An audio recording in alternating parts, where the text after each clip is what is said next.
యాదాద్రి భువనగిరి జిల్లా వార్తల విషయానికి వస్తే యారోట పట్టణంలో రోడ్ల వెడల్పులో ఇల్లు కోల్పోతున్నటువంటి బాధితులకు న్యాయం చేయాలంటూ బీఆర్ఎస్ పార్టీ ఆధ్వర్యంలో ధర్నా కార్యక్రమం నిర్వహించారు. అక్కడ గెలిచినటువంటి కాంగ్రెస్ పార్టీ ఎమ్మెల్యే ఎన్నికల హామీలో భాగంగా న్యాయం చేస్తాను, అలైన్మెంట్ మారుస్తానని మాటిచ్చి తీరా మోసం చేశారంటూ కూడా పెద్ద ఎత్తున బాధితులు బీఆర్ఎస్ పార్టీ కార్యకర్తలు ఆందోళన కార్యక్రమం నిర్వహించారు. ఇప్పటికైనా సరే ప్రభుత్వంతో మాట్లాడి అక్కడ మార్కెట్ వాల్యూ ప్రకారం బాధితులకు పరిహారం అందించాలంటూ కూడా డిమాండ్ చేశారు. సూర్యాపేట జిల్లా వార్తల విషయానికి వస్తే సూర్యాపేట జిల్లా తుంగతుర్తి నియోజకవర్గంలో కాంగ్రెస్ పార్టీ ఎమ్మెల్యే మందుల సాములపైన సొంత పార్టీ క్యాడర్ తిరుగుబాటు చేసింది. పెద్ద ఎత్తున అవినీతి జరుగుతున్నట్టు ఎక్కడికక్కడ కూడా నిరసన కార్యక్రమాలు చేస్తా ఉన్నారు. తాజాగా నూతనకల్ మండలం వెంకపల్లి గ్రామంలో ఇందిరా మిల్ల కేటాయింపుల్లో పెద్ద ఎత్తున అవినీతి జరిగింది.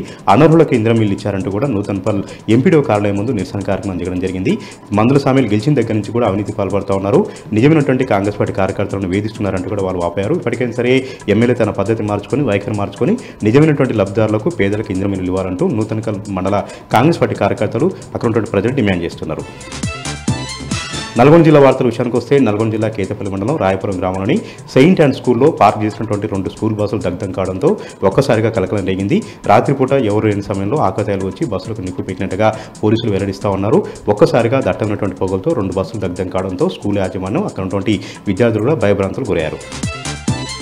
నల్గొండ జిల్లా సంబంధించినటువంటి మరొక వార్త. నల్గొండ జిల్లా ప్రభుత్వ ఆసుపత్రిలో జీతాలు చెల్లించాలంటూ సూపరింటెండెంట్ కార్యాన్ని ముట్టడించారు. అవుట్సోర్సింగ్ కాంట్రాక్ట్ ఉద్యోగులందరూ కూడా 5 నెలలుగా జీతాలు రాక అర్ధాకలతో అలమటిస్తూ ఉన్నాం, పస్తులు ఉంటున్నాం, తమ కుటుంబాల పోషణ భారంగా మారిందంటూ కూడా వాళ్ళు వాపోతున్నారు.